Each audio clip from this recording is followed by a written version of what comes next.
ಮಾವಿನಕಾಯಿ ಉಪ್ಪಿನಕಾಯಿಗೆ ಬೇಕಾಗಿರುವ ಪದಾರ್ಥಗಳು. ನಾನು ಒಂದು 6 ಮಾವಿನಕಾಯಿ ತೊಗೊಂಡಿದ್ದೀನಿ. ಮಾವಿನಕಾಯಿನ ಕ್ಲೀನಾಗಿ ತೊಳೆದು ಒರೆಸಿ ಇಟ್ಕೊಂಡಿದ್ದೀನಿ.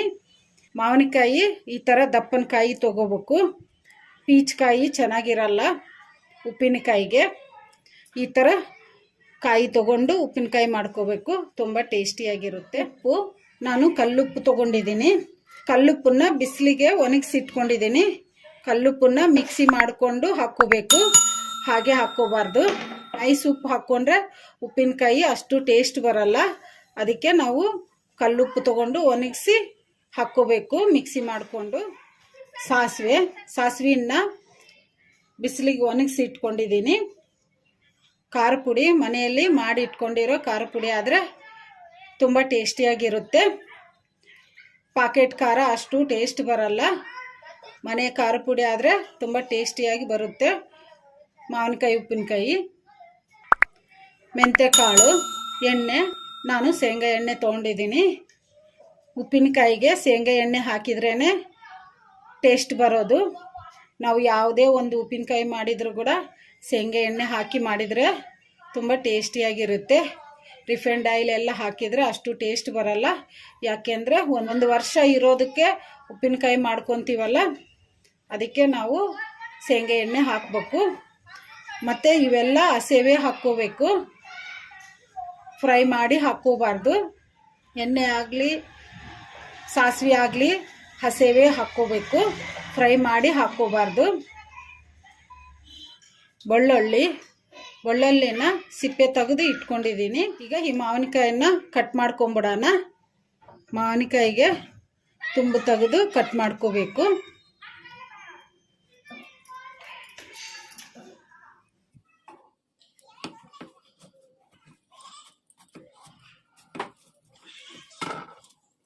ಈ ಥರ ಕಟ್ ಮಾಡ್ಕೋಬೇಕು. ಮಾವಿನಕಾಯಿನ ಈ ಥರ ಕಟ್ ಮಾಡಿ ಇಟ್ಕೋಬೇಕು. ಕಟ್ ಮಾಡಿದ ಮೇಲೆ ಈ ಥರ ತಳ್ಳಗೆ ಒಂದು ಲೇಯರ್ ಬರ್ತೈತಿ. ಇದನ್ನು ತೆಗೆದು ಈ ಥರ ಬಟ್ಟೆ ತೊಗೊಂಡು ಒರೆಸಿ ಇಟ್ಕೋಬೇಕು. ಎಲ್ಲ ಮಾವಿನಕಾಯಿಗೂ ಈ ಥರ ಮಾಡ್ಕೋಬೇಕು.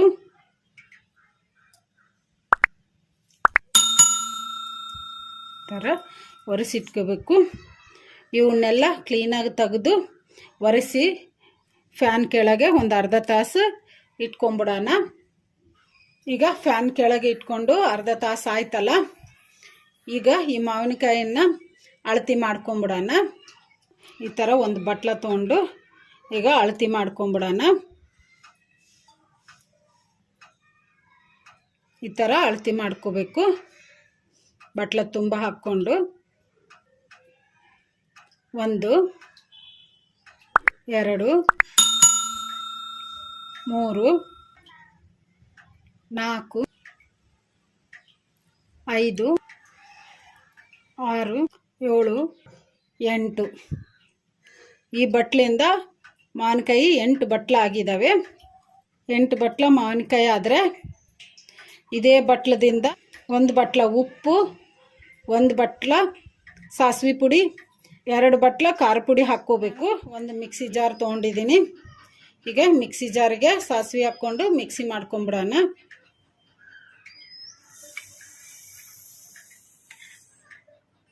ಈಗ ಮಿಕ್ಸಿ ಮಾಡ್ಕೊಂಬಿಡೋಣ. ಈಗ ಮಿಕ್ಸಿ ಮಾಡ್ಕೊಂಡಿವಲ್ಲ, ಈಗ ಮಿಕ್ಸಿ ಜಾರ್ ಮುಚ್ಚಳ ತೆಗೆದು ನೋಡೋಣ.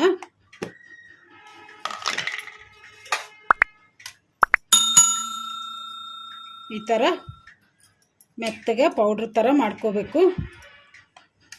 ತರಿ ಇರಬಾರ್ದು, ಈ ಥರ ಇರಬೇಕು. ಇವನ್ನ ನಾನು ಫ್ರೈ ಮಾಡಿಕೊಂಡು ಮಿಕ್ಸಿಗೆ ಹಾಕ್ಕೊಂಡಿಲ್ಲ, ಹಸಿವೆ ಮಿಕ್ಸಿಗೆ ಹಾಕ್ಕೊಂಡಿದ್ದೀನಿ. ಮಿಕ್ಸಿ ಮಾಡಿ ಇಟ್ಕೊಂಡಿರೋ ಸಾಸಿವೆ ಪೌಡ್ರನ್ನ ಒಂದು ಪ್ಲೇಟಿಗೆ ತೆಗೆದು ಇಟ್ಕೊಂಬಿಡೋಣ.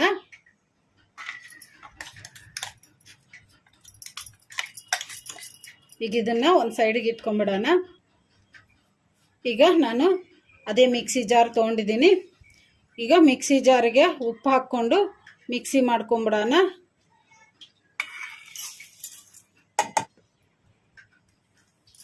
ಈಗ ಮಿಕ್ಸಿ ಮಾಡ್ಕೊಂಬಿಡೋಣ. ಈಗ ಉಪ್ಪು ಮಿಕ್ಸಿ ಮಾಡ್ಕೊಂಡಿವಲ್ಲ, ಮಿಕ್ಸಿ ಜಾರ್ ಮುಚ್ಚಳ ತೆಗೆದು ನೋಡೋಣ.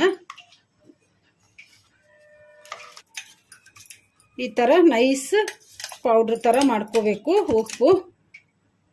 ಇದನ್ನು ಒಂದು ಸೈಡಿಗೆ ಇಟ್ಕೊಂಬಿಡೋಣ. ನಾನು ಒಂದು ಪಾತ್ರೆ ತೊಗೊಂಡಿದ್ದೀನಿ. ಈ ಪಾತ್ರೆಗೆ ಸಾಸಿವೆ ಖಾರ ಪುಡಿ ಎಲ್ಲ ಹಾಕಿ ಕಲಿಸ್ಕೊಂಬಿಡೋಣ. ನಾನು ಈ ಬಟ್ಲದಿಂದ 8 ಬಟ್ಲ ಮಾವಿನಕಾಯಿ ಪೀಸ್ ತೊಗೊಂಡಿದ್ದೀನಿ. 1 ಬಟ್ಲ ಸಾಸಿವೆ ಪೌಡ್ರ್ ತೊಗೊತಿದ್ದೀನಿ. ನಾವು ಯಾವ ಬಟ್ಲದಿಂದ ಮಾವಿನಕಾಯಿ ಅಳತೆ ಮಾಡ್ಕೊಂಡಿರ್ತೀವೋ ಅದೇ ಬಟ್ಲದಿಂದ 1 ಬಟ್ಲ ಸಾಸಿವೆ ಪೌಡ್ರ್ ಹಾಕೋಣ. 1 ಬಟ್ಲ ಉಪ್ಪು ಹಾಕೋಣ. ಖಾರ ಪುಡಿ ಹಾಕೋಣ. ಈ ಬಟ್ಲದಿಂದ 2 ಬಟ್ಲ ಖಾರ ಪುಡಿ ಹಾಕ್ಕೊಂಬಿಡೋಣ. ನೀವು ಖಾರ ಇರೋ ಖಾರ ಪುಡಿ ಆದರೆ 1.5 ಬಟ್ಲ ಹಾಕ್ಕೋಬೋದು. ಖಾರ ಇಲ್ಲದ ಖಾರ ಪುಡಿ ಆದರೆ 2 ಬಟ್ಲ ಹಾಕ್ಕೋಬೋದು. ಒಂದು ಅರ್ಧ ಸ್ಪೂನಷ್ಟು ಮೆಂತ್ಯೆಯನ್ನು ನಾನು ಈ ಥರ ಪುಡಿ ಮಾಡಿ ಇಟ್ಕೊಂಡಿದ್ದೀನಿ. ಇದನ್ನು ಒಂದು ಅರ್ಧ ಸ್ಪೂನ್ ಹಾಕ್ತಿದ್ದೀನಿ. ಜಾಸ್ತಿ ಹಾಕಬಾರ್ದು, ಒಂದು ಅರ್ಧ ಸ್ಪೂನಷ್ಟು ಹಾಕ್ಕೋಬೇಕು. ಬೆಳ್ಳುಳ್ಳಿ ಹಾಕಿದ್ರೇ ಉಪ್ಪಿನಕಾಯಿ ಟೇಸ್ಟ್ ಬರೋದು. ಅದಕ್ಕೆ ನಾನು ಒಂದು ಸ್ವಲ್ಪ ಜಜ್ಜಿ ಇಟ್ಕೊಂಡಿದ್ದೀನಿ. 1/4 ಬಟ್ಲದಷ್ಟು ಹಾಕ್ಕೊತಿದ್ದೀನಿ ನಾನು ಬೆಳ್ಳುಳ್ಳಿ. ಈಗ ಕಲಿಸ್ಕೊಂಬಿಡೋಣ. ಈ ಥರ ಚೆನ್ನಾಗಿ ಮಿಕ್ಸ್ ಮಾಡ್ಕೋಬೇಕು. ಒಂದೇ ಸಲ ಮಾವಿನಕಾಯಲ್ಲಿ ಹಾಕ್ಬಿಟ್ರೆ ಮಿಕ್ಸ್ ಆಗಲ್ಲ. ಅದಕ್ಕೆ ಈ ಥರ ಎಲ್ಲ ಕಲಿಸ್ಕೊಂಡು ಮಿಕ್ಸ್ ಮಾಡ್ಕೋಬೇಕು. ಖಾರ ಪುಡಿ, ಸಾಸಿವೆ ಪುಡಿ, ಉಪ್ಪು ಎಲ್ಲ ಮಿಕ್ಸ್ ಮಾಡ್ಕೊಂಡಿವಲ್ಲ. ಈಗ ಇದನ್ನು ಒಂದು ಸೈಡಿಗೆ ಇಟ್ಕೊಂಬಿಡೋಣ. ನಾನು ಇನ್ನೊಂದು ಪಾತ್ರೆ ತೊಗೊಂಡಿದ್ದೀನಿ. ಈಗ ಇದಕ್ಕೆ ನಾವು ಮಿಕ್ಸ್ ಮಾಡ್ಕೊಂಡಿದ್ವಲ್ಲ ಖಾರ ಪುಡಿ, ಈಗ ಇದನ್ನು ಒಂದು ಸ್ವಲ್ಪ ಹಾಕೋಣ.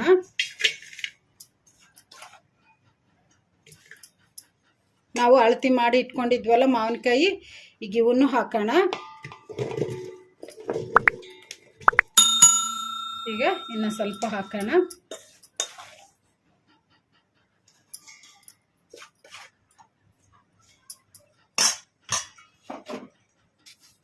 ಈಗ ಮಾವಿನಕಾಯಿ ಹಾಕೋಣ.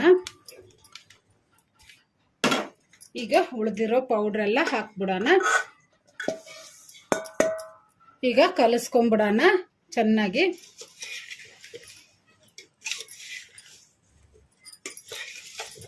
ಈಗ ಚೆನ್ನಾಗಿ ಕಲಿಸ್ಕೊಂಬಿಟ್ಟಿವಲ್ಲ, ಇದಕ್ಕೆ ಎಣ್ಣೆ ಹಾಕೋಣ. ನಾನು ಶೇಂಗಾ ಎಣ್ಣೆ ಹಾಕ್ಕೊತಿದ್ದೀನಿ. ನಾನು ಎಣ್ಣೆಯನ್ನು ಬಿಸಿ ಮಾಡಿಲ್ಲ, ಹಸಿ ಎಣ್ಣೆನೇ ಹಾಕ್ತಿದ್ದೀನಿ. ಈಗ ಒಂದು ಅರ್ಧ ಲೀಟ್ರಷ್ಟು ಎಣ್ಣೆ ಹಾಕ್ಕೊಂಬಿಡೋಣ. ಮಾವಿನಕಾಯಿ ಉಪ್ಪಿನಕಾಯಿಗೆ ಎಣ್ಣೆ ಎಷ್ಟು ಜಾಸ್ತಿ ಇದ್ದರೆ ಅಷ್ಟು ಟೇಸ್ಟಾಗಿರ್ತೈತಿ. ಈಗ ಕಲಿಸ್ಕೊಂಬಿಡೋಣ.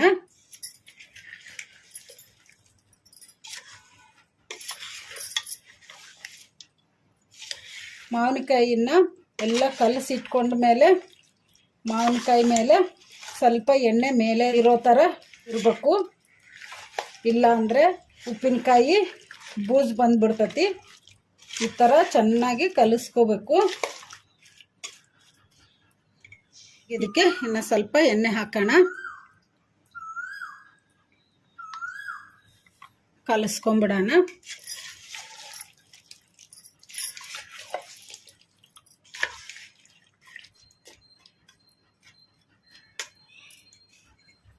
ಈಗ ಕಲಿಸ್ಕೊಂಬಿಟ್ಟಿವಲ್ಲ ಮಾವಿನಕಾಯಿ ಉಪ್ಪಿನಕಾಯಿ, ಈಗ ಇದನ್ನು ಈ ಥರ ಒಂದು ಪ್ಲಾಸ್ಟಿಕ್ ಡಬ್ಬೆಗಾಗಲಿ ಇಲ್ಲಾಂದರೆ ಜಾಡಿಗಾಗಲಿ ತುಂಬಿಟ್ಕೋಬೇಕು.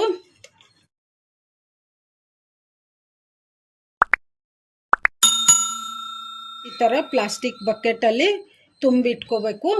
ತುಂಬಿಟ್ಕೊಂಡು ಈ ಥರ ಒಂದು ವೈಟ್ ಕ್ಲಾತ್ ತೊಗೊಂಡು ಈ ಥರ ಒಂದು ಸೈಡಿಗೆ ಗಂಟಾಕಿ ಈ ಥರ ಮುಚ್ಚಿಡಬೇಕು. ಈಗ ಇದನ್ನು 3 ದಿವಸದವರೆಗೂ ಹಾಗೆ ಮುಚ್ಚಳ ಮುಚ್ಚಿಟ್ಟು ಒಂದು ಸೈಡ್ಗೆ ಇಟ್ಕೋಬೇಕು. 3 ದಿವಸ ಆದಮೇಲೆ ಮುಚ್ಚಳ ಓಪನ್ ಮಾಡಿ ಮತ್ತೆ ಇನ್ನೊಂದು ಸಲ ಕಲಿಸ್ಕೊಂಡು ಆಮೇಲೆ ಊಟಕ್ಕೆ ಬಡಿಸ್ಕೋಬೇಕು ಮಾವಿನಕಾಯಿ ಉಪ್ಪಿನಕಾಯಿನ. ಈಗ 3 ದಿವಸ ಆಗಿದೆ. ಮಾವಿನಕಾಯಿ ಉಪ್ಪಿನಕಾಯಿ ಹಾಕಿ ಈಗ ಮುಚ್ಚಳ ತೆಗೆದು ನೋಡೋಣ.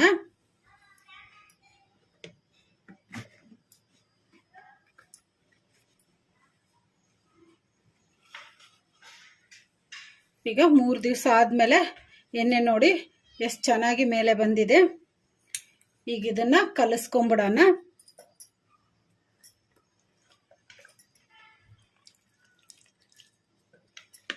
ಈ ಥರ ಕಲಿಸ್ಕೋಬೇಕು 3 ದಿವಸ ಆದಮೇಲೆ.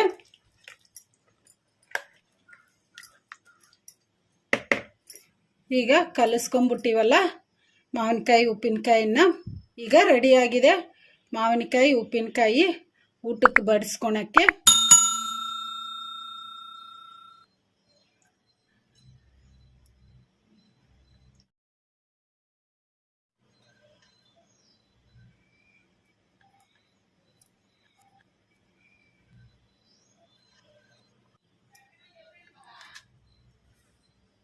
ಈಗ ಈ ಮಾವಿನಕಾಯಿ ಉಪ್ಪಿನಕಾಯಿನ ಪಪ್ಪು ಅನ್ನದ ಜೊತೆಗೆ ತಿಂದರೆ ತುಂಬ ಟೇಸ್ಟಿಯಾಗಿರುತ್ತೆ.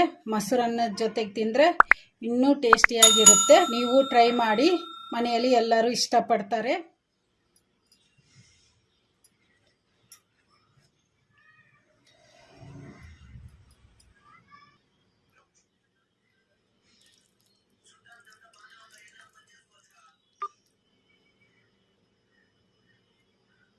ಈ ವಿಡಿಯೋ ನಿಮಗೆ ಇಷ್ಟ ಆದರೆ ನನ್ನ ಚಾನಲನ್ನು ಸಬ್ಸ್ಕ್ರೈಬ್ ಮಾಡಿ, ಲೈಕ್ ಮಾಡಿ, ಶೇರ್ ಮಾಡಿ, ಕಮೆಂಟ್ ಮಾಡಿ.